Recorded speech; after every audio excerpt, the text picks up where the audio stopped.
On this episode of Beer, Blues, and BS, Kidder and I are joined by Rudeboy Kyle, and we're going to talk all things WWE's Money in the Bank. Why? Because it's something to talk about? I mean, we're not really excited. It's never been our favorite pay-per-view of the year, and, there's going to be some shenanigans with this year. So, yeah, look forward to a lot of wrestling talk, but don't worry. It's entertaining, even if you're not a wrestling fan. We're also going to talk about some of the stuff that occurred over 4th of July. So look for some great patriotic firework talk. And, just otherwise relax. Enjoy the banter. You're in a good place. Welcome to the show. It's Howard Blues and V. Mark Kidder. Pour a cold beverage, pull pussies, enjoy time with friends. Triple B! Well, the Triple B sucks. Okay? Come on. Whatever, man. This is Beer, Blues, and BS. Online at beerbluesbs.com. Good evening, ladies and gentlemen, and welcome to Beer, Blues, and BS, the podcast that has more flashing lights than you can shake a stick at. And that's saying a lot. I am your host, the living embodiment of Charlie Brown, Howard Blues, here, as always, with my co-host, the man, the myth, the legend, the Mark Kidder. Kidder, how you doing tonight? Howie Blues, I'm here, sat through another premium live event. But thankfully I didn't have to do it alone. Yeah, you brought in really the backup.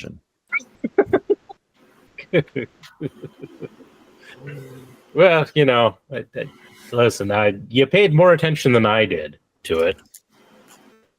So give yourself that little bit of credit.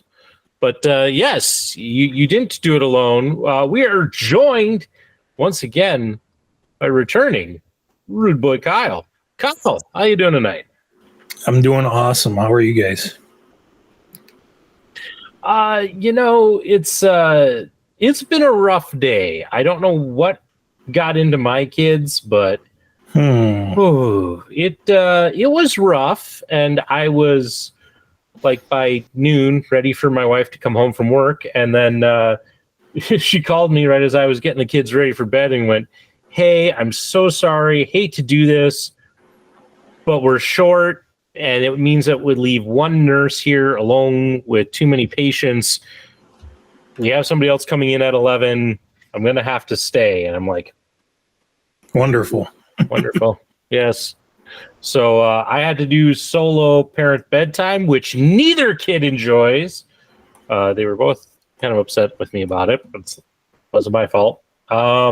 So I'm kind of glad to be talking to some adults after talking to kids all day. And I guess that really means I could go for a drink. So, gentlemen, let's just hop into everybody's favorite segment of the show. What's on tap?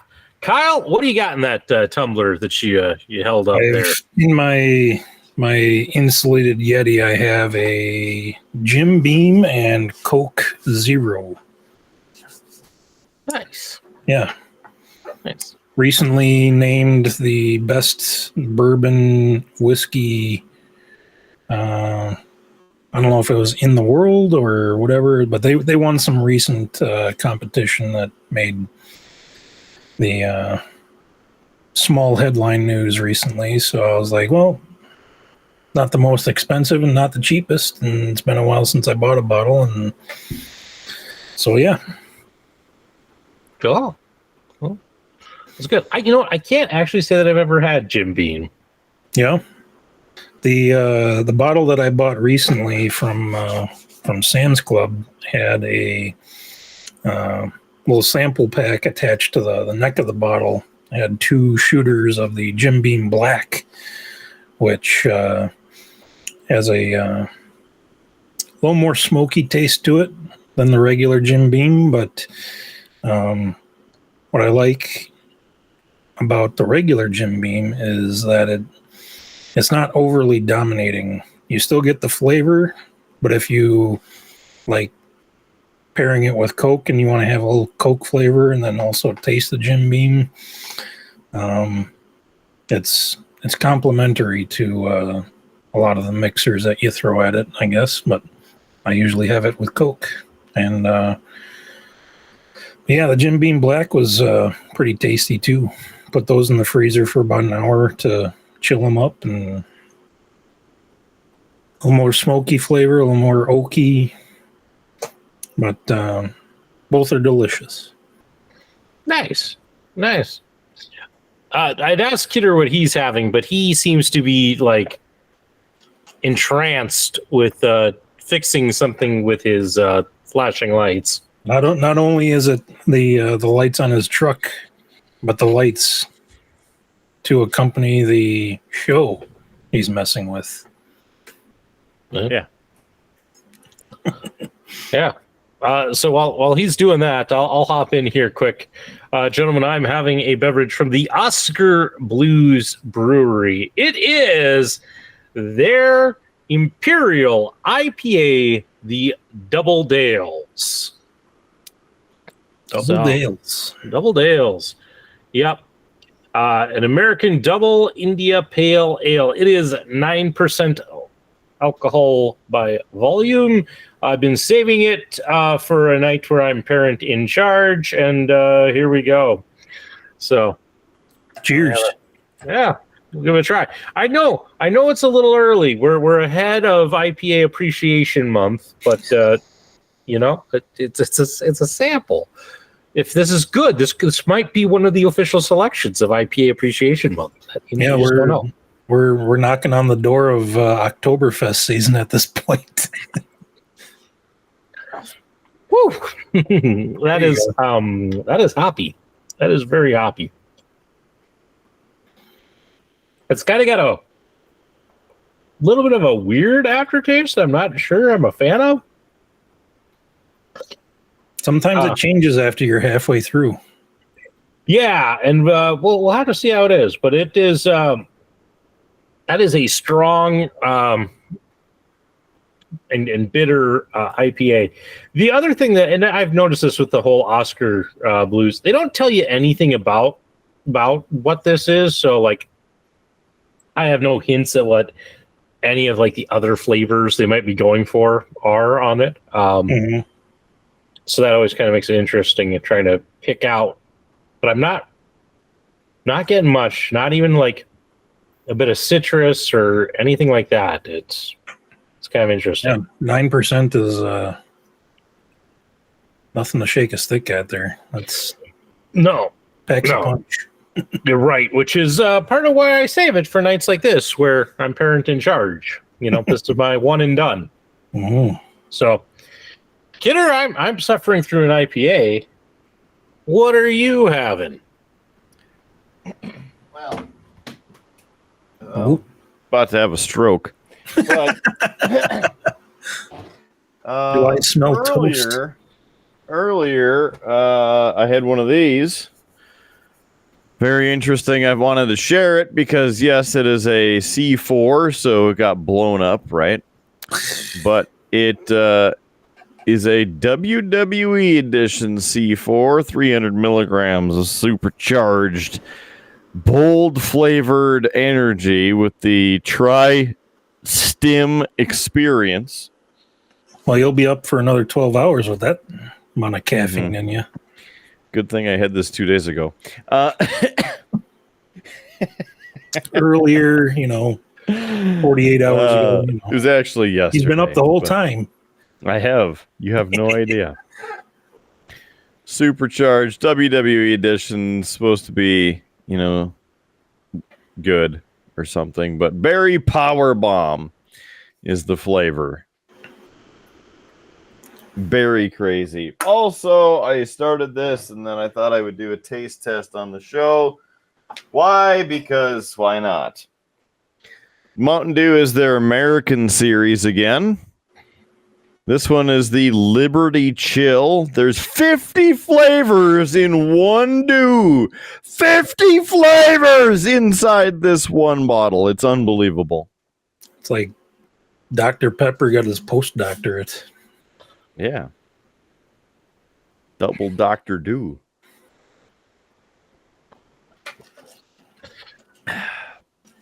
No juice.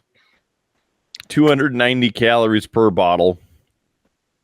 To me, this tastes like blue raspberry, a little bit of cherry, and then Mountain Dew as your trailer. But America. Maybe they just say it's 50 flavors for the 50 states. What? Why would they ever lie like that on some kind of nationally distributed marketing? Well, they got you to buy it. Outrageous. Because That's nobody is outrageous, Kyle. nobody is fact checking Mountain Dew. That's why. Outrageous. Well, we need to start on it because this is outrageous. How many flavors of that Dew can we all name together? Yes. That'd be a good segment. Cancer. So I've been holding on to this, and this is what I don't want to drink, but here it is anyway. Cherry. The hairy cherry. Grab out of that fridge. There's other stuff, but this one has been staring at me every time I open it because some asshole gave it to me. Wasn't me. It was JS. It wasn't me. I just wanted to clear that up for the audience, but It's a cherry Hefeweizen. It's 12 fluid ounces, brewed and canned by the Broken Bat Brewing Company in Milwaukee. I almost pawned this off, but it was a gift, so I was like, I better take it. 5.6% alcohol by volume. Holy cow! This is a great beer. A tart cherry hefe. Harry Cherry uses fresh Wisconsin cherries to help create a tart finish on an insanely refreshing ale. Always unfiltered, this beer is never around long. Probably because people take one sip and then pour it down the drain. on the bright side, Kidder, it doesn't taste like cherry, so you're in luck. Small victories. Small victories. Oh, shit.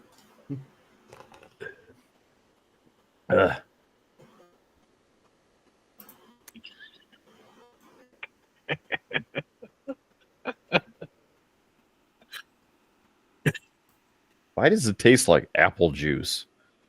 Oh, because a lot of the juices on the shelf, if they're marketed as something like if it's a cherry juice, if it's not 100% cherry juice, they'll fill it with apple juice because it's not overly strong. Oh, he's stepping away.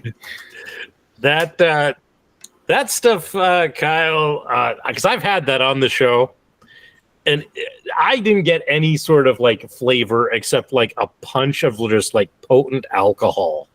Yeah, that stuff was terrible. So there's that second image I just sent you. You can throw Mark's image on top of that, and then put the beer on top of that, and impose the. I can make that happen. Yeah. Why you got to impose anything? Cub fan IPA man. I get the heavy alcohol. So you don't get any cherry out of that? I get nastiness. I can't imagine a cherry flavored Hefeweizen though. Because you're used to like the banana and the clove type flavors and in that. Maybe an orange, but man, Yeah, I'd have to give it a try. No, you don't. yeah, You really don't. Just number one, I think you would have to go to Wisconsin for it, but number two,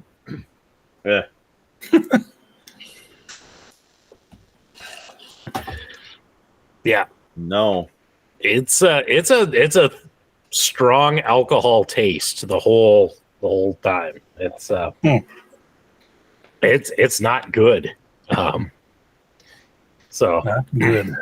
no, And we know Mark's affinity for cherry flavored things. So as I said, at least he doesn't have to taste the cherry. It's if it tastes like apples, then I'm surprised you got that much. Well, right away the head on it was like apple. So I think that was the best describing factor about what the beer should taste like. But well, maybe the 50 flavors of the dew is interfering with the probably enhancing it. Do a 50 flavor dew pre-shot and then take a sip of that. You'll only taste apple. I will say, Kidder, after you drink that thing, you're going to need a palate cleanser.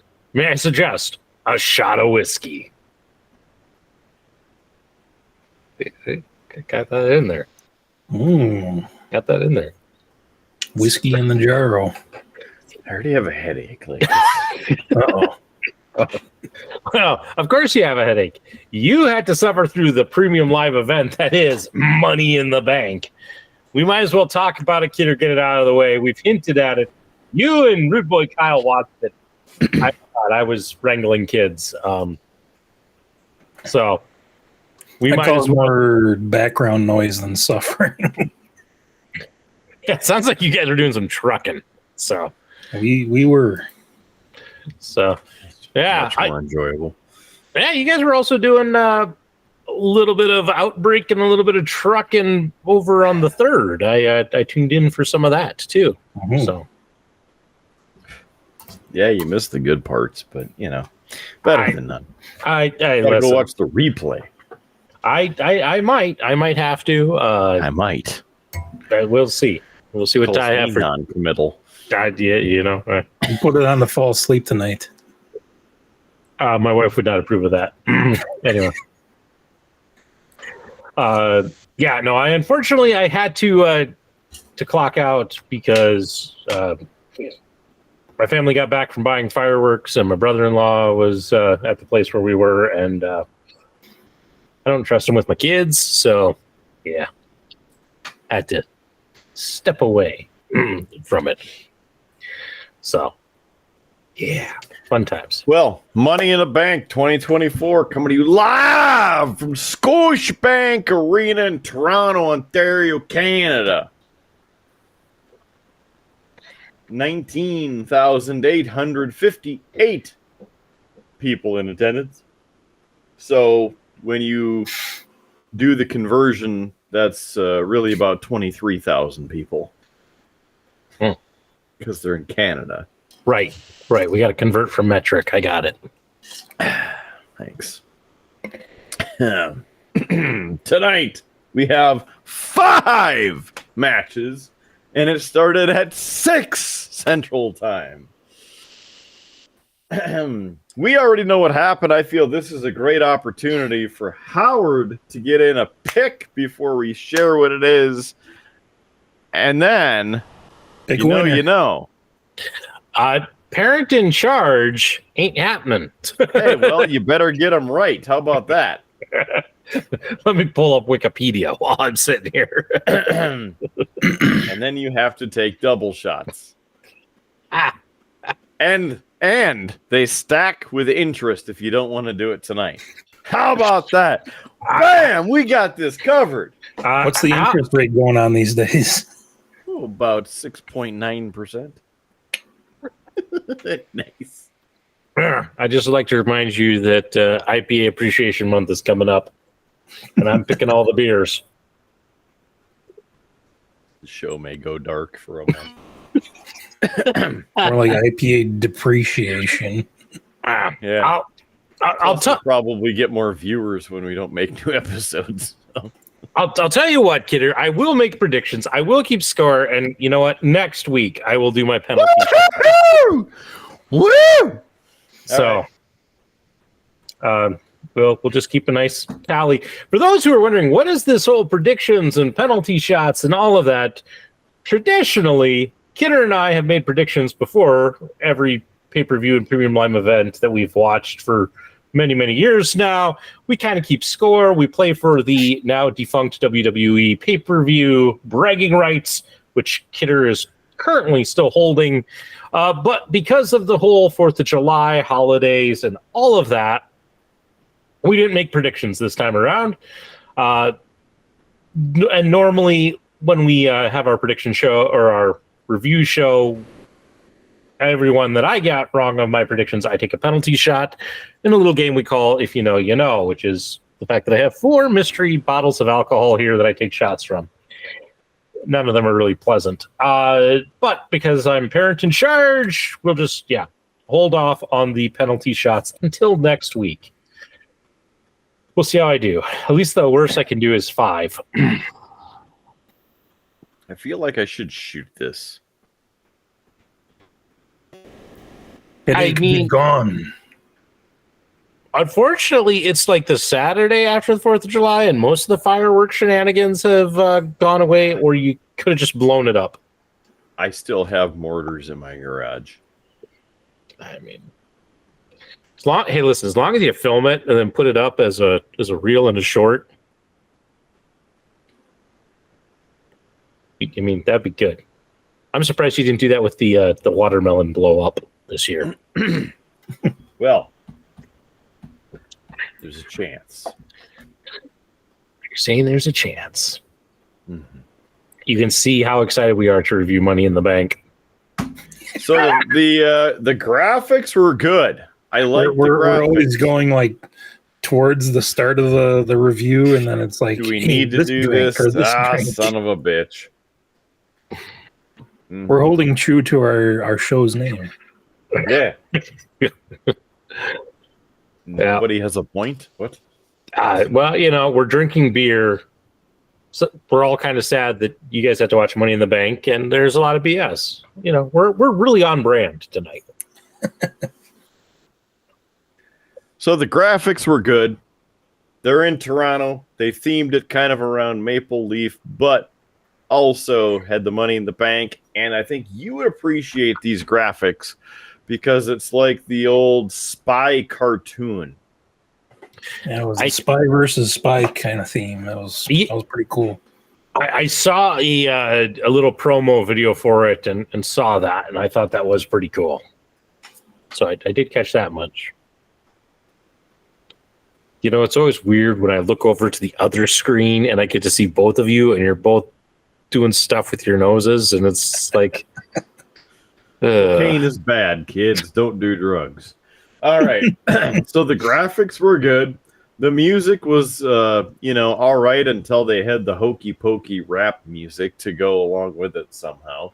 Made no sense. The other music was at least like,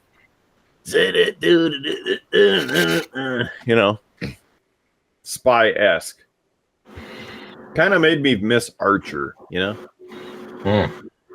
So there was that. Tonight, Money in the Bank. So we have the 5 matches and bonus questions as well. Because now, with winners in each match, the men's match and the women's match, whomever that may be in each match, we'll get there. Do they cash in? The bonus question now until when they cash in, which could be next year's WrestleMania. Like, they have 364 days to cash this sumbitch in. It's also going to be the bonus question we forget the most. Mm-hmm. Because, again, we don't care. Yeah. Extra question as well. So there's 7, just to make it a nice even number. Because the screwy finish of the night is its own thing and not a prediction. 7's not a number. Yeah. Well, we need a Prime number because Prime sponsors everything. Except this show. Except this show. The match on the card tonight. Drew McIntyre is in the Money in the Bank ladder match. Okay. So, does CM Punk get involved? Here's a bonus question. Okay.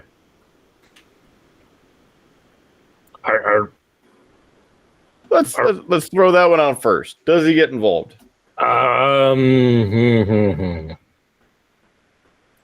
They kind of wrote him off with the whole McIntyre attack. Mm-hmm. I don't think they need him involved in this to keep the feud going. I'm going to say no. No. Okay. You can hang on to that one. Also, as the other two Money in the Bank winners, men's, women's, do they cash in? And you can say yes, no, whatever. You know what? I will do that after those matches have occurred because otherwise I'm going to be like, well, yeah, they cash in, and then their match was the last match of the night, and they didn't have a chance to cash in. Okay, blind leading the blind. All right, so the first match is the men's Money in the Bank ladder match. Would you like to change your answer? Well, let me hear who wins it. Okay, let's start with. We've already made one prediction. Would you like to keep or would you like to recant? I'm gonna stick with no CM Punk. I'm loving this, like the old morning show, like the big dogs. Okay, you're saying no. Would you like to recant? Is that your final answer? No, that's your final answer. Are you sure, Howard Blues, for the gargantuan? Is that your final answer? I always love that. That's his final answer. The people that flipped and then they end up getting it wrong. So good. Fire of the bones. Blah, blah. All right. Yeah, and the donkey Howard's sound. like, I don't know why I'm here anymore. I haven't drank enough of this. Here's your contestants by alphabetical first name to make it completely neutral for your choice. Andrade, Carmelo Hayes, Chad Gable, Drew McIntyre, Jey Uso, and L.A. Knight. Yeah! There are your 6 entrants. That's 6. That's 6. Into the Money in the Bank. What are we doing? Is this our first time? I'm gonna take Jey Uso. Yeet in the bank. He's really popular right now. You give him that. Okay. Yeah. What about in the bank? They really have kind of cooled on LA Knight and haven't really done much with him. And I guess you could give him the briefcase to give him something to run with. Okay. But also they tend to try and give heels the briefcase. So that's the other reason why I'm not that Jade's a heel, but it's right. Okay. What about Academy in the bank? Or Alpha in the bank? I don't think they're going to put it on Chad Gable. Okay. What about him in the bank? Carmelo Hayes. He's got this. Listen, I'm not. This show's got a tough out here, man. A tough out? Well, let's just waste our entire show on this match. I've made my pick. Okay. 16 minutes, 30 seconds long. Ladder has gone over the place, up, down, sideways, here and there, and your final winner, the Scottish psychopath warrior, Drew McIntyre. That's a 1 for me. Shoot. I'd say that was an excellent summation of the match because there were letters every which way. Upside down, right side up, sideways. From the little that I did pay attention to that match, it was exciting to watch. But yeah. I heard him laughing and saying, holy so there's that. It was because I was watching that one. That was just as we were starting trucking at the same time. So we were getting it always takes. Oh, we've got our routine down that it doesn't take as long to get trucking now that we have our mods in order. But Are you sure? Do you have the latest version, sir? It auto downloads, but this is not the latest version, sir. Yeah. Anyway, there we go. Also thinking ahead and more so dreading this premium live event, I did not make any real predictions, and so I didn't send them over to you. I noticed. I would have gone with LA Knight for this one because I would have hoped that he would have won it. Yeah. Anyway, next match on the card for the Intercontinental Championship, 13 minutes, 15 seconds in length. Your champion, Sami Zayn, versus the son of the Steiner, Braun Breaker. Ooh, do they actually have Sammy lose it in Toronto? I think this is also Braun's first actual title match on the main roster. Yeah. I think they're going to go with Braun. They've been pushing him really, really strong. I think it's going to be Braun. I would have gone with Sammy, and I would have been correct. This one was pretty good. But just Kyle's laugh. If I would have made a prediction after I would have done it. It would have been Braun. right. Would have been right. No wrong answers here. I This feel like one I've been was a pretty suckered good- into a trap.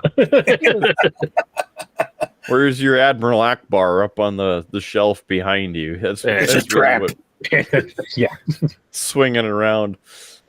This one was a pretty good match because everybody expected that Braun Breaker was going to snap Sami Zayn in half, and there were a few of those moments within the match, some crazy hip tosses. The old I just forgot the name of the main move that the Steiners would always do. The Frankensteiner, right? Is that what that was, it. right? Yeah. Braun did a Frankensteiner to Sammy off the top rope, the turnbuckle, which was cool. Nice back and forth haluva kick and power bombs and all kinds of good moves, and it was a clean finish. Happy for that. Kyle didn't lose his marbles. Next up, I said because of the screwy finishes. You're like, oh, here we go. Here it is. Oh, of course. Look at this. We can't have a clean finish. Why would we have a clean finish? And then I got to walk Kyle back into like, Kyle, stay on the road, dude. We're trying to get this cargo to wherever we're headed because we're eastbound and down, load them up and truck them. They say this can't be done. And like, we're going to do it. Yeah. Next up, promo where Damian Priest is telling the Judgment Day to stay in the back, don't do anything, don't get involved with my match. And then you have Finn Balor staring off. Okay, we'll do whatever you say, boss. So there's tension rising. Next match. 14 minutes, 40 seconds in length. It is a triple threat match for the World Heavyweight Championship. It's actually a one-on-one match. Damian Priest and Seth Rollins. Rollins came back, challenged for the rematch, or however they did it. The stipulation, if Priest wins, Rollins cannot challenge for the title again as long as Priest holds it. If Rollins wins, Priest leaves Judgment Day. There's your stipulation. Damian Priest, the champion. Seth Rollins, former champion, challenging for said previous title. I would have chosen Priest. Uh-oh. He's laughing. I am gonna say. Here's what I'm gonna say. I would say if I had to pick a match, because this is normally how we do it, so I would choose Rollins. However, I'm gonna say that there's a cash in, and I'm gonna say it's successful. This could be really All right. bad. At least I got to know how CM Punk right. I don't know how I made that. Well, did I specify for the match or the show? What do you mean? Because the whole show still here. Still going. Right. But I'm saying that the cash-in is going to be for this title. Mm-hmm. I get that there's a Cody Rhodes title out there. Yep. But I think with CM Punk and the Right. cash in. So you're saying there is a cash in. Yes. Is CM Punk involved? Well, no. You just said, and the way that you asked it, I'm going to get my Howard the Jersey, was Okay. does CM Punk interfere with McIntyre in the Money in the Bank match? You made it specific. Kyle, was I that specific? I was on a He was dead at the time. different side. No, I was on a different side tangent when you asked. If you asked me the did you ask him the question right now, or is it like back 10, 15 minutes when you asked? You know what? Let's ask him again specifically. Will CM Punk get involved with the cash in? Well, that wasn't originally what you asked. Okay. You asked if he gets involved in the match, not with the cash-in. Okay. Because at Well, you the got point that that one. you, because the So point let's ask that another question. because the point that you asked, I didn't know that McIntyre had won the cash-in, which would have made had won the briefcase. So it would have made no sense to ask me about that unless you were giving me the hint that McIntyre won the briefcase. And I know you're not that kind. Okay. The match on the card tonight, Drew McIntyre is in the Money in the Bank ladder match. Okay. Okay. So, does CM Punk get involved? We already have enough bonus questions on this. Okay. Fine. Because I can There end it up is. drinking 3 times on number this. 7 questions. Well, except Kidder can't count because we always do. Nope. Is there a cash in? Is it successful? So well, that would have been an additional 4. So we're up to 9. sweet. 10 if you count Punk. Okay. Well, 10. 10 it is. That's an even number. This is why I'm the official statistician on this. Someone's got to keep line. I blame this on Money in the Bank because none of us care. And this is dragging on way too freaking long. Well, that's because you're getting all technical on these questions. Don't overthink it, man. All right. Damian Priest, Seth Rollins. They're in the middle of their match. They're going. They're doing the thing. Seth Rollins is about to win. Guess what? Big move. Ba, ba, ba, ba, ba, ba. That's Drew McIntyre. He comes marching down. He hands over the briefcase. He goes in. He tries to hit a Claymore. Goes 1, 2, and whoop. Guess what? CM Punk is there. Interfering. He's getting involved. He's got the business. He distracts McIntyre. The ref disappears for a second. CM Punk beats the crap out of Drew McIntyre. Damian Priest is able to come over and pin McIntyre, leaving Rollins looking stronger. And this was officially McIntyre's cash in for the Money in the Bank. So we don't have to ask that stupid question anymore until next year. Well, it sounds like as a neutral party that heard all the questions at some point, whether or not I remember them is a matter of it doesn't matter. I'm going to assign 1 drink to Mark for the confusing question during IPA month, and I'll assign one to Howie, a number 3, whenever that time comes. Listen, I'm already drinking 5. You'll probably switch the frickin' bottles anyway.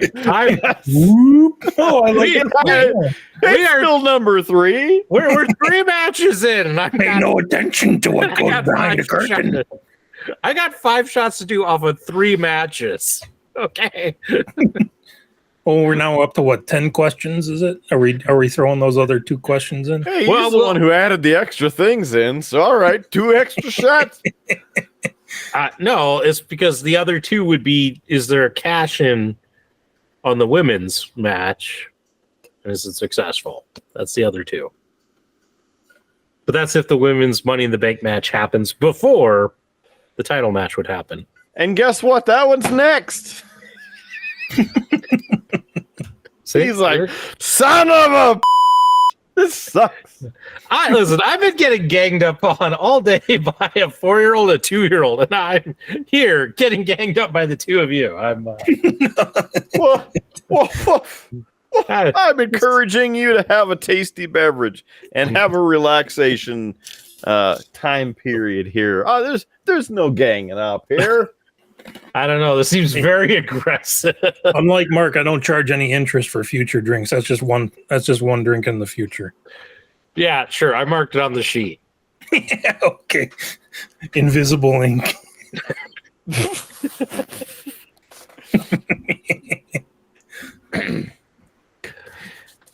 I had a long night with the Outlaws last night. Like, that's probably where it's coming from.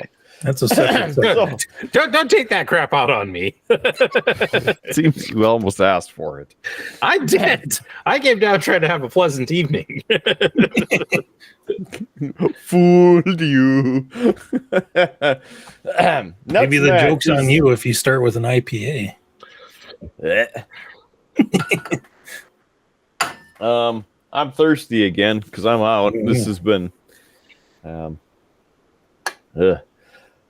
women's match includes, in alphabetical order by first name, Chelsea Green, Io Sky, Lyra Valkyria, Naomi, Tiffany Stratton, and Zoe Stark. I will go with Chelsea Green. Canada's very own. Well, and again, having the heel have a briefcase tends to be better than when a face has it. And the cash in? We'll wait till we get to the women's title on this. There's no women's title match. No, he said it was the final match of the night. Is this? Can you cash in on the same match? Second to. Oh, there's no title on the line for this one, but you could challenge for it at any time in any match. The champ or the main event is the 6-man tag between the Bloodline and Cody Rhodes, KO, and Randy Orton. So then there's no cash in. There's no title match. There were a few really cool spots in this 16-minute, 50-second match where your very own Chelsea Green got powerbombed onto a ladder. And there's also a really cool spot where they went through the tables. Just remembered that Trish Stratus was the host of the event tonight. Has nothing to do with this. Just remembered. Okay. Because Zoe Stark. Anyway. No real big spots over and over and over of them being on top of the ladder and then hitting each other away from it or hanging off of it or anything like that. Side note, both of the matches for the Money in the Bank, the hanging device where the briefcase is sponsored by Amazon. The briefcase itself also sponsored now. I'm like, good God, people. Your $1 billion in profit weren't enough last year. Spread some around to the rest of us so they could pay my electricity bill. Anyway.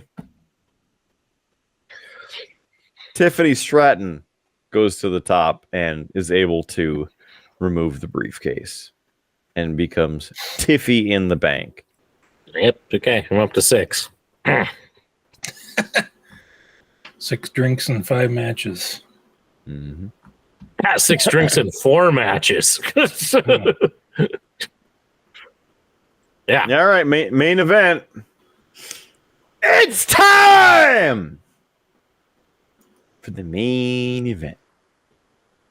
Again, 6-man tag between the bloodline of Solo Sikoa, Jacob Fatu, and Tamatonga.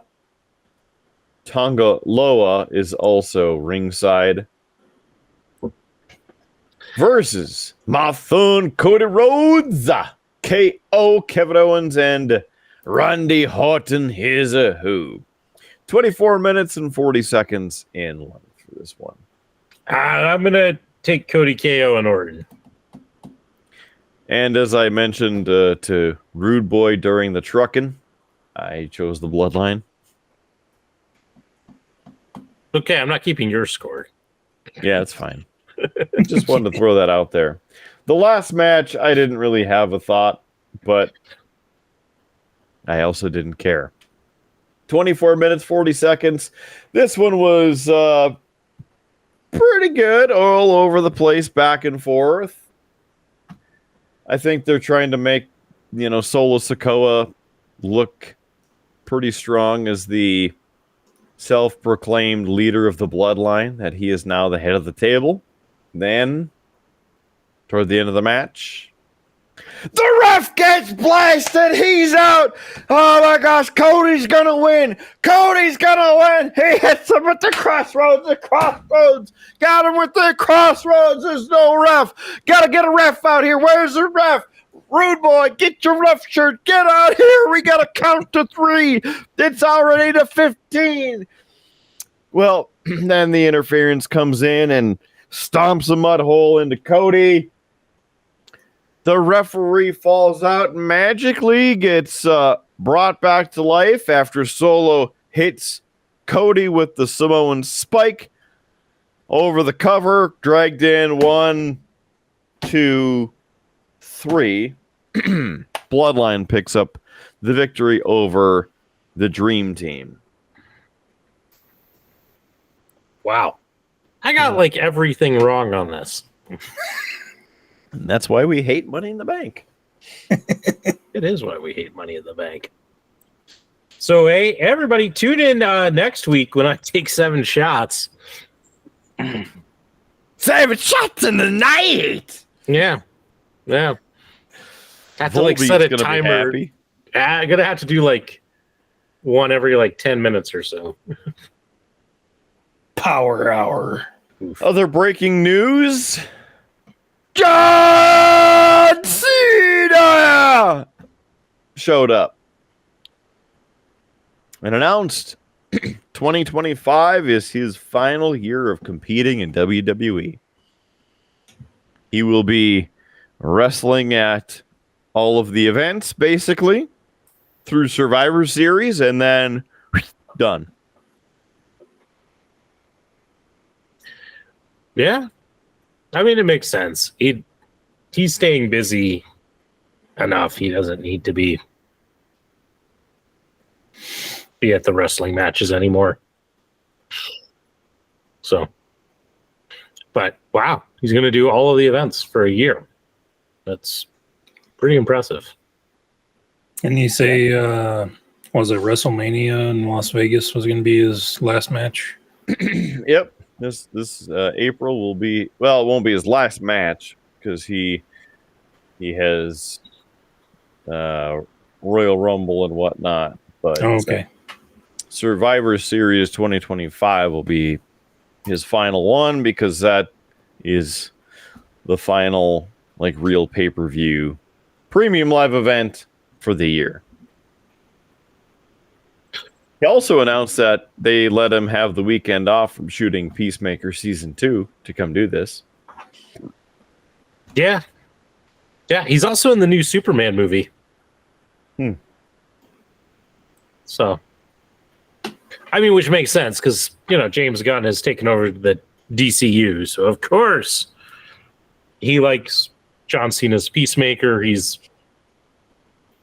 going to use him. So, yeah. So, makes sense. Makes sense. All right. Well, hey, that was Money Bank. Hey, we didn't get a DraftKings screwy finish of the night. Yeah, we did. It was the main event. You just didn't say it. Yeah. So there you go. That's how much I cared. I mean, listen, if you cared that much, I'm not going to bother putting up the graphic. I was going to say, you mean this graphic, but we're not streaming, so I can't put it on the screen. Correct. Well, Kidder, you said you were out. So, are you going to have another good sir? After that dismal appearance of a show, I better. I might have to go refill, so I'll join you guys with another. All right, everybody. Welcome to everybody's second favorite segment of the show, and that is What's on Tap? Round 2. Drink. Kidder, what you pulling out of that fridge? I see you reaching. I see you grabbing. You're shuffling things around. You're making some thoughts, some choices, some decisions. Even though JS isn't on the show tonight. Yes! He brought back some tasty beverages, and so I will have another youngling. Nice. Nice. Yes. We'll just have to tag him when we post this show so that he knows. So he's got to, he's got to come check it out. Although he does watch our content pretty regularly. Yeah. Unlike Big D. Yes. Yes. Although soon. Yeah. Cheers. Cheers, Howie Blues.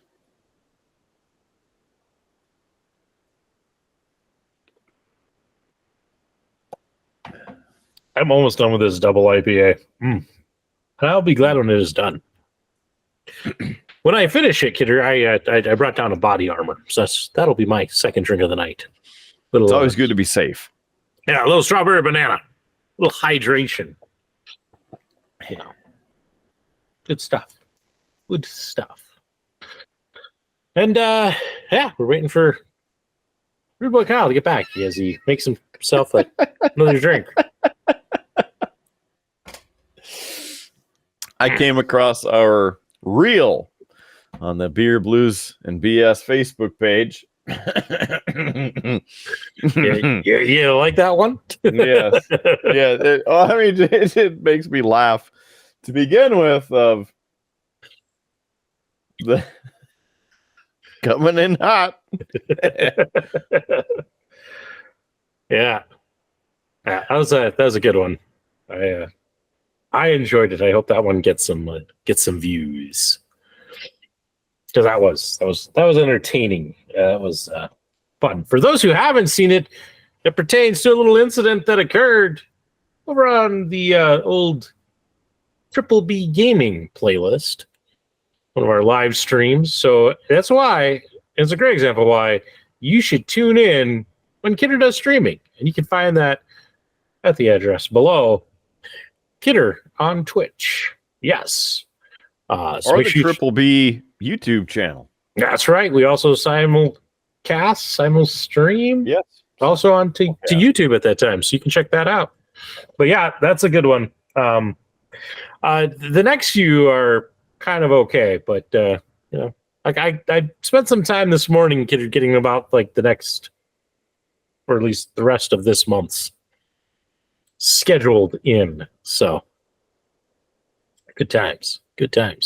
And Kyle is now back. Kyle, what did you make yourself for round 2? Was it just the same? Something different? Round 2, I'm doing a vodka tonic with the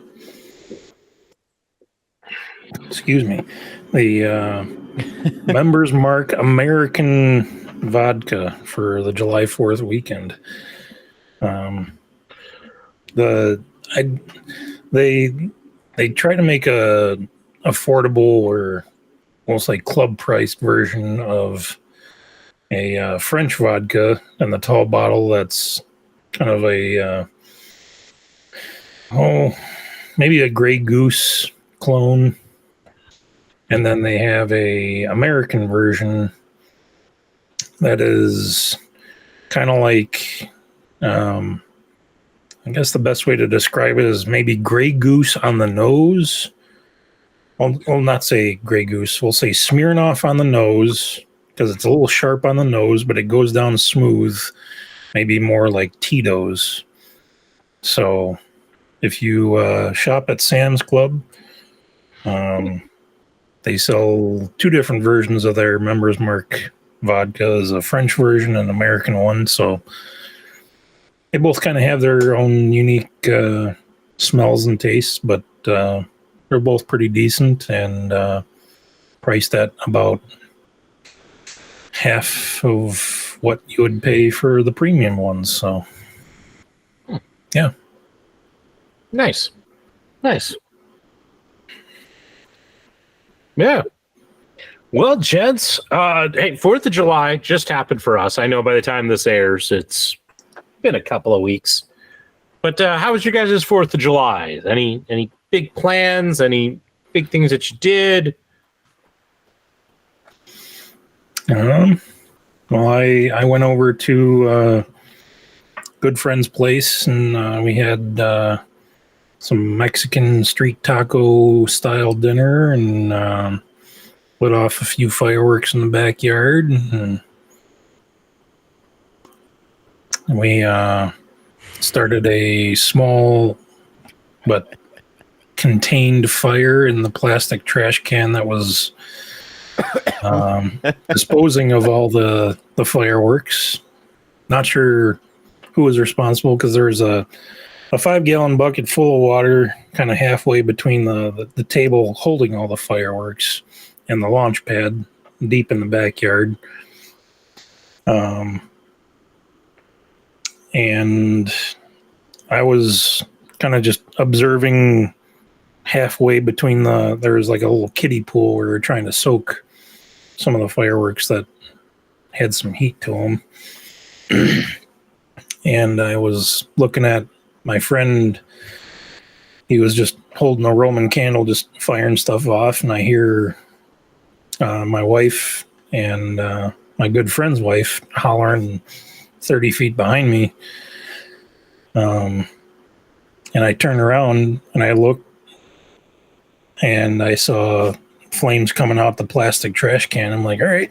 So I rushed to grab the bucket and doused it real quick. And it was a non-event, but I'm glad it didn't get any bigger than it was. So no backyard 2017 size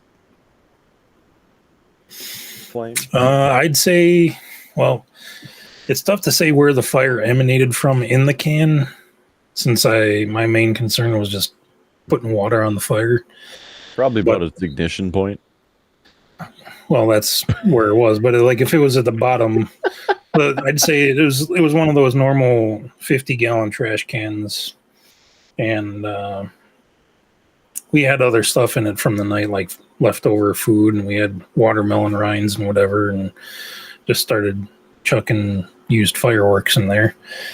And the flames were probably about 2 to 3 feet off the top of the can, so it was enough to be a worry.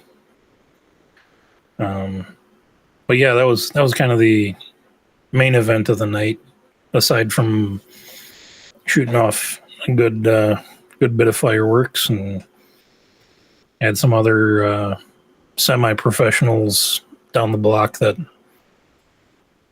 were shooting off some larger ones, but it was a good time. Nice. Yeah, we did our fireworks on the 3rd. We went out to the in-laws. They wanted to do it on the 3rd because both my father-in-law and myself, we had to work on the 5th. So just kind of made sense to do it on the 3rd. That way you can stay up late and don't have to worry about it. we didn't have too much excitement with it. My father-in-law did light off like one fountain that it was old and it failed on the side of the firework, so it started shooting things out sideways. So that was fun. Nobody got injured. It was okay. But otherwise, yeah, it was pretty normal event with my family. Everybody kind of took forever getting there, unfortunately. So it was late. So my kids were losing their minds by the end of it. And we left kind of before it. Others were done shooting fireworks, just because it was late. And for the little ones, they were ready to go to bed. So, but my poor son, we put bug spray on him and all of that, but he got like eaten alive on his face. Like, I mean, I kid you not, like 9 different mosquito bites, like across his face, like up his forehead and across the side, one right under his eye, 3 or 4 in his hairline. And he inherited my wife's reaction to mosquito bites. So these all like swelled up big and were very pussy. And poor kid looked like he had been like beat up the next day as he's sitting at the table. He's just like, ooh, buddy. We put some bacitracin on it and he's looking fine now, but it's like, ooh, that's not fun. But he had, like bug spray and all of that. He just, I don't know what, like, but they were like, he attracted them like no other. So it was a little rough for him. So, yeah. But otherwise, yeah, then the 4th, we just took it easy. But man, there were a lot of fireworks shot off in town. At least on the north end, Kidder. I don't know how it was done on the south end for you. I'm sure it was pretty bad down here, but I was on the upper north side. Yeah. Yes. The upper north side. Because, unlike you peasants, I had to work on the 4th of July. Why? Because I had to bring freedom and America to everyone. Hey, and we appreciate you bringing the freedom and America. It's a tall order. Well, so I had to do that. My neighborhood was like Fallujah. Weird because fireworks are illegal in this city, but it's very weird. I don't know. If you have money, things don't matter, I guess. I've often wondered that. Like, is it just one of those things where like there's just so many going off that police just give up on trying to enforce that, or do they end up writing like several hundred tickets over the course of the evening? Well, I saw the video. I think it was panning from the hills overlooking the city of Los Angeles. And Los Angeles made fireworks illegal. And they showed this is the response. And they panned left to right. And they showed a helicopter passing through the shot, but it was just amazing how it's like you really have to be unlucky in order to get a ticket, or you have to have a very persistent and nosy neighbor that has video evidence of you shooting off fireworks and present it to the police, and then they see it and then they issue you a ticket. So it's one of those, I get why they want to make them illegal, and I get why it's a nuisance for people with PTSD that have overreactive pets, or pets that are sensitive to fireworks, or those of us who have to work the next effing day. Exactly. But it's something that's been going on for a week now, and whether you have July 4th in the middle of the week, like this week, or if it's on the weekend, people are still going to take liberties with how and when they decide to launch them. And is that liberty? So, yeah, it's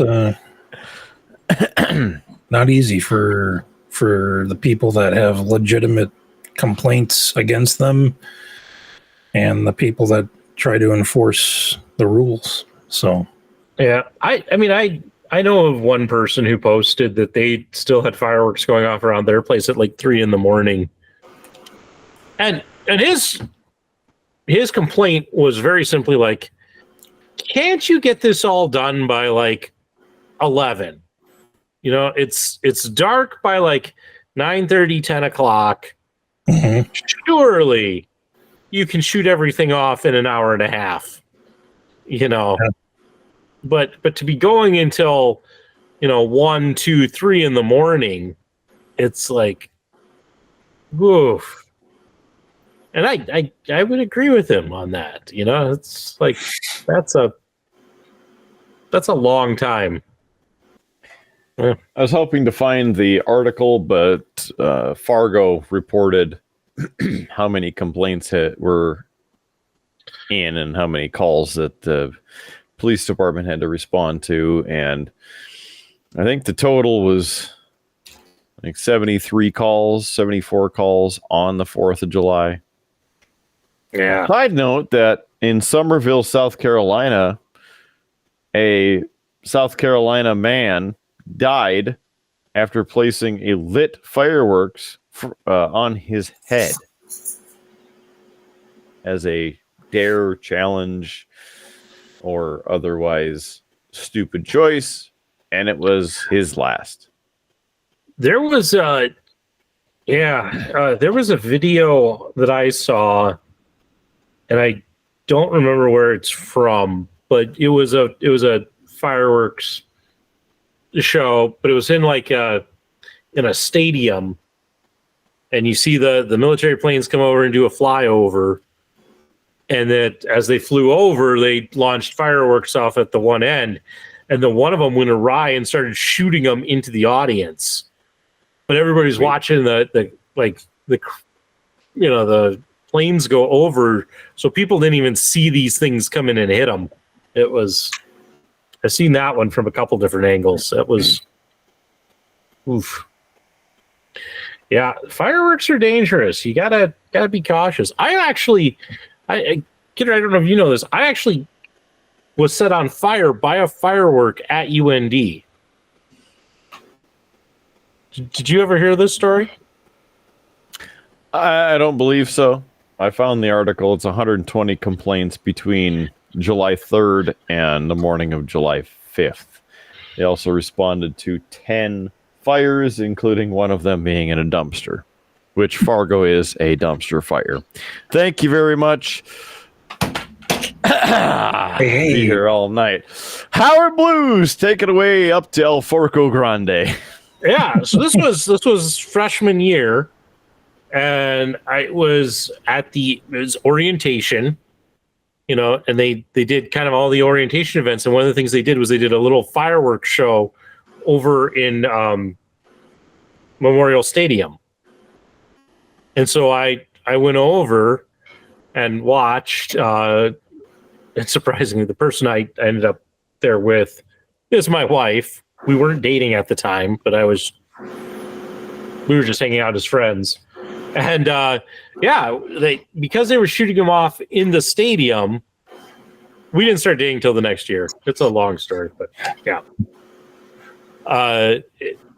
Anyway, they're shooting fireworks off, but it's the stadium. It's not like they had them up real high, so some of them came raining down. I actually had one that came down, landed actually next to me. I didn't even realize it, and set my pants on fire. Liar, liar, pants on fire. So those pants were on fire. It didn't end up being too bad, but it was. You didn't get the semester paid for by the university, and no. Or was No. your admittance ticket to have the waiver on the back saying that we're not responsible? As I said, I think like my shorts that I was wearing got a little singed, and I was just like, yeah, whatever. I wasn't hurt or anything. Sure. I mean, if it was today, I probably could have claimed like emotional damage from it, but Mhm. That's a lot of damage. Those were the days. Yeah. Brushed it off and had a story for 20 years from now. Yeah, exactly. I brushed it away and said, gosh, in 20 some years when I started a little podcast, I got content now. It's kind of like that, the story that always, circulated up at UNDU that if you got hit by a car, they'd pay your tuition. So you had everybody crossing the street hoping that they get hit. Don't know that anybody ever actually got hit. Probably. I don't know. Maybe. I think it was kind of the urban legend of UND. I think that's still going around these days. Yeah. I'm sure that's the kind of legend that never dies. It's annoying. That's why I never drove on campus unless I absolutely had to. Well, we were also smart because we didn't want to lose our parking spaces. I wasn't so worried about that. Oh, I was.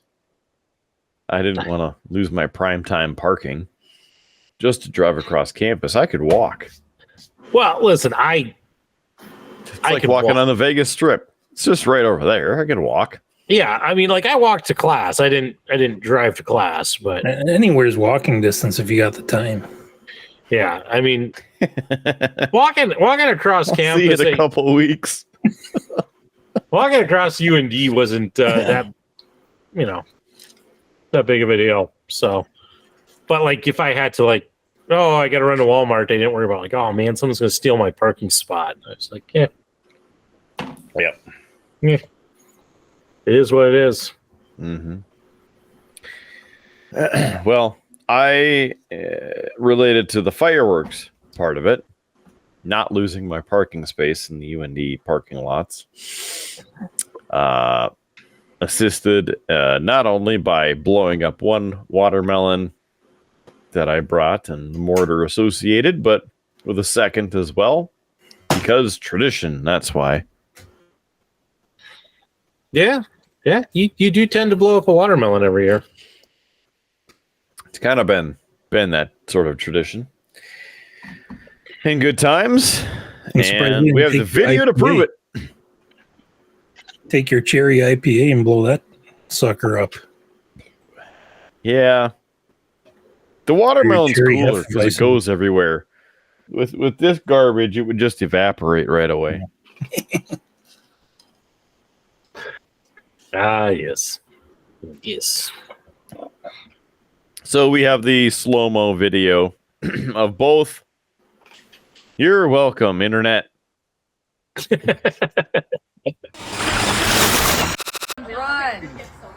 Run! Okay, let's now Run, Dad! Run faster! It's gonna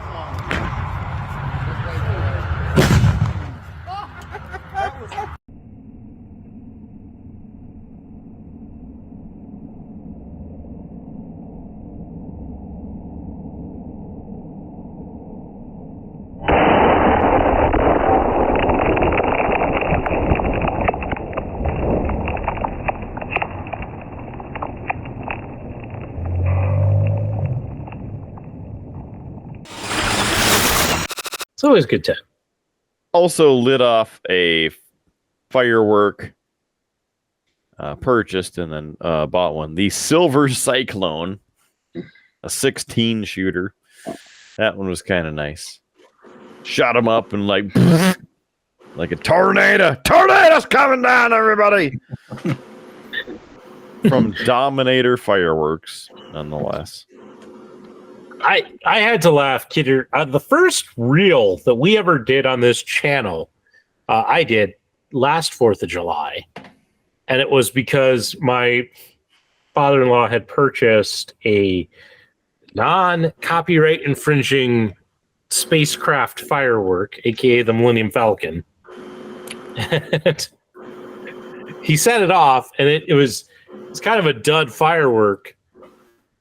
But it then sat there and burned, and so I took a little video of it burning and made a little comment about how it felt sacrilegious to sit and just watch the Millennium Falcon burn. And it got like 2,000 some views. It was great for us. I told my father-in-law this, actually, because he went out and bought fireworks. He came back. He was like, "Oh, he had the same, Millennium Falcon firework that is kind of a dud firework. It's not that great." But he's like, "Oh, we picked this up for you." I'm like, "Great." I said, and I told him, I said, like, this got like 2,000 views on my, and put it up. And so his like whole thing, the whole rest of the night was like, it was like, "Oh, you're gonna film this again?" I'm like, "No." We're going to get billions of views. Yeah, and he waited until like it was dark. So even if I would have filmed it, it would have been garbage. And he's like, "All right, Chris, you want to come film?" I'm like, "No." Let's do it again. Like, no, my wife, she mentioned to my mother-in-law, because my mother like, "Why is oh, Chris filmed this." I'm like, "Yeah, I actually re-uploaded it again this year, just as a reminder. We did this really funny thing."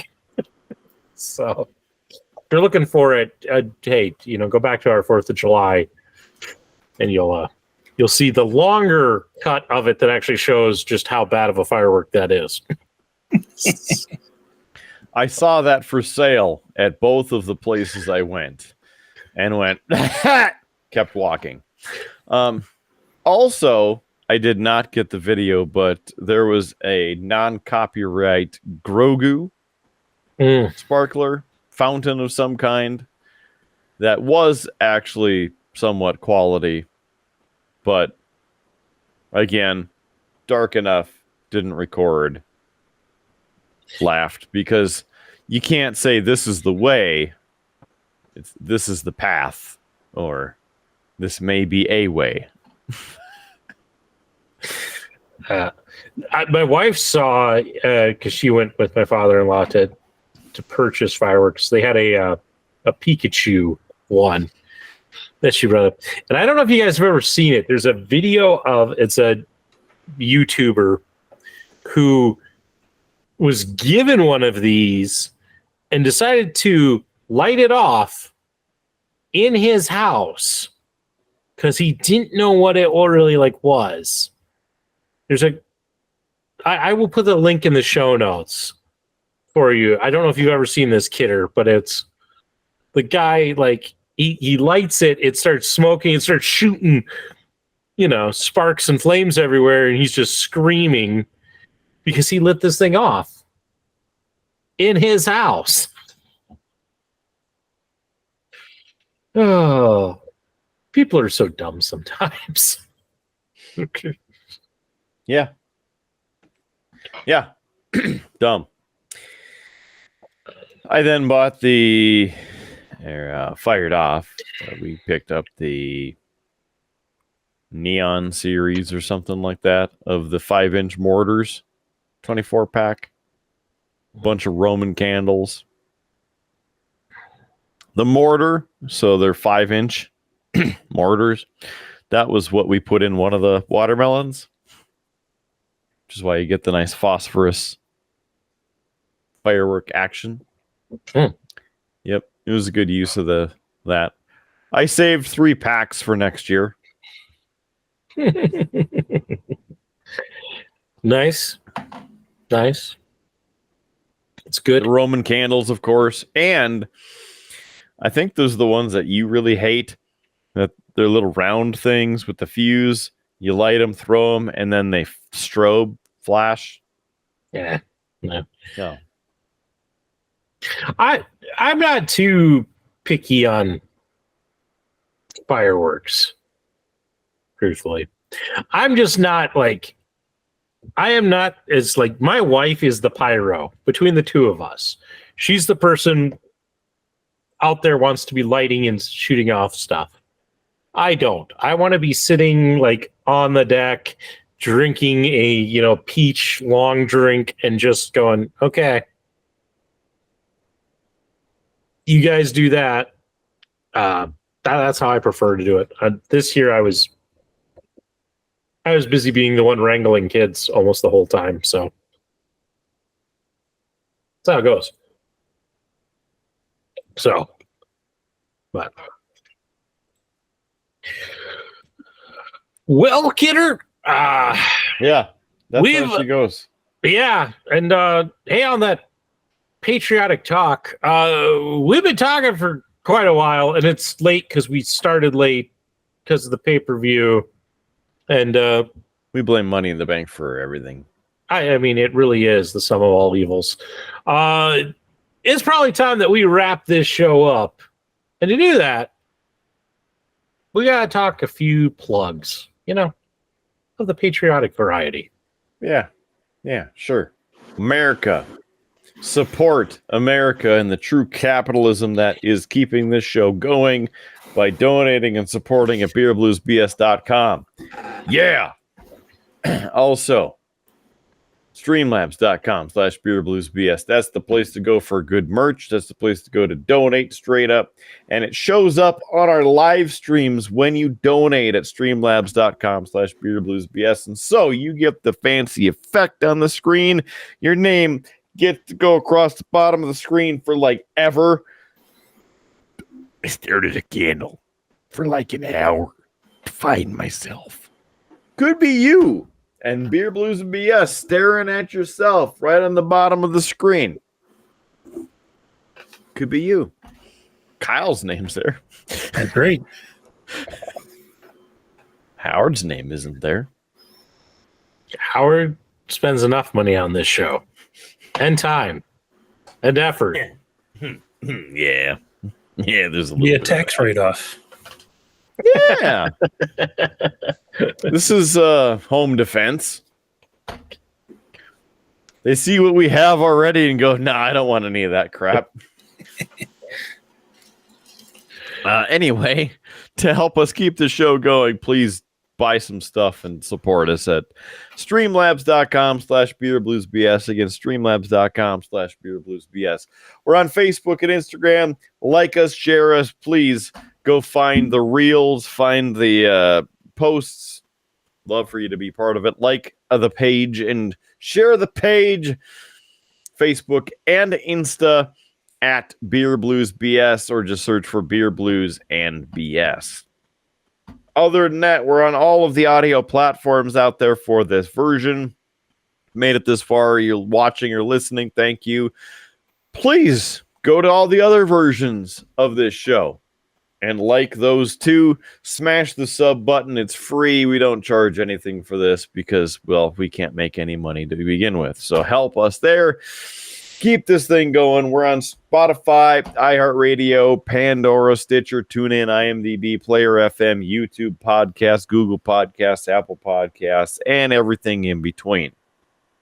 Video versions available on YouTube if you're listening to this and you made it this far and you want to laugh with us in person because you are part of the show. Yes, you, I'm even pointing at Howard Blues. You are a part of the show.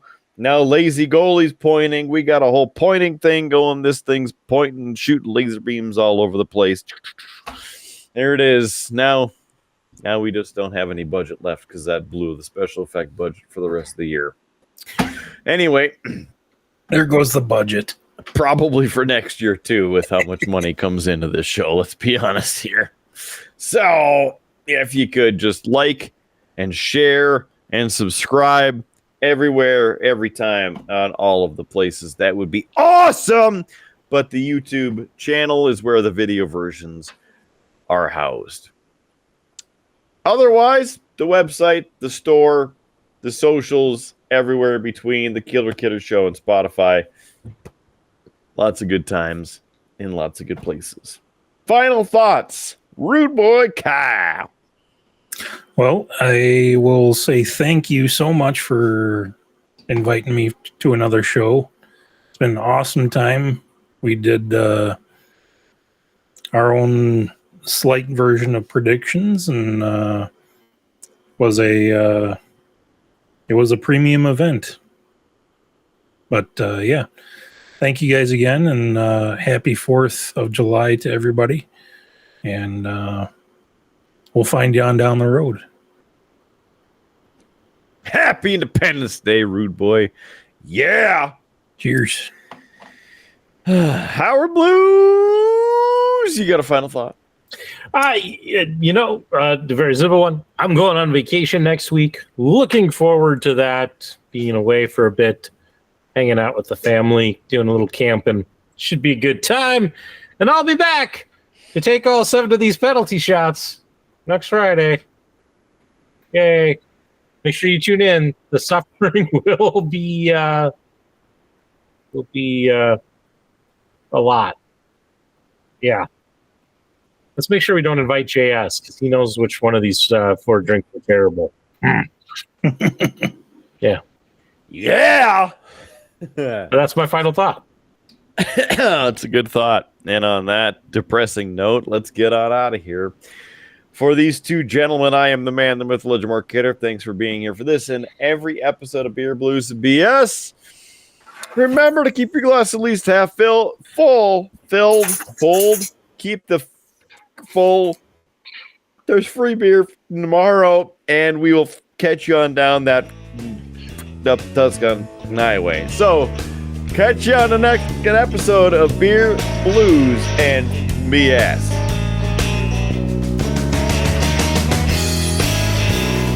You have been listening to a UA production of Beer, Blues, and BS. If you enjoyed the show, help others find out about it by rating the show or leaving a review at your podcast listening service of choice. Thanks for listening, and may your glass never be empty.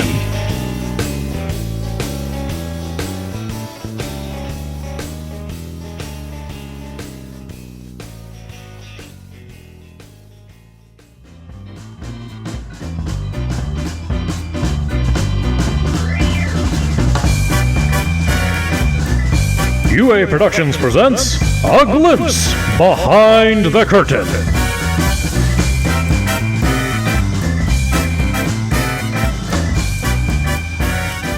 Hey, Kyle's joining us. What's going on? Not much. I did Apparently- not know, till 2 minutes ago that you guys were doing a podcast tonight. You're welcome. That'd all be Kidder. Yeah. Because I was like, oh, yeah, I just found a good stopping point while we were trucking. I'm like, all right, I'm going to go refill the drink and go to the bathroom. And got the boys started on a bottle. And so, yeah. Well, that was something. No cherries included. Yeah, that beer was terrible. Yeah, at least you I've had. had cherry enhanced beer before, and it was home brewed, and it tasted all right. But I cannot imagine what a cherry Hefeweizen might taste like. Because if you both don't like it, then it might not spell good fortunes for me.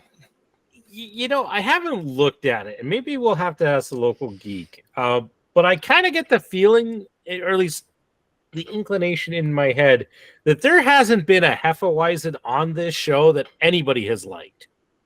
I enjoy, like, there's a, what is it, the Confluence Brewery here in Des Moines. They make a decent Hefeweizen. It's something that I tend to enjoy more in the fall to winter time because that's just kind of my flavor palette, and I just follow the seasonal trends. And but yeah, something with cherry, it's almost like I don't know, the banana and clove flavors in a Hefeweizen are almost strong enough to the point where it's like you start introducing a cherry to it, and it's like, I don't know. I'd have to give it a try and see how she stinks. Yeah, but yeah, I can't remember there being a Hefeweizen on this show that has been reviewed well.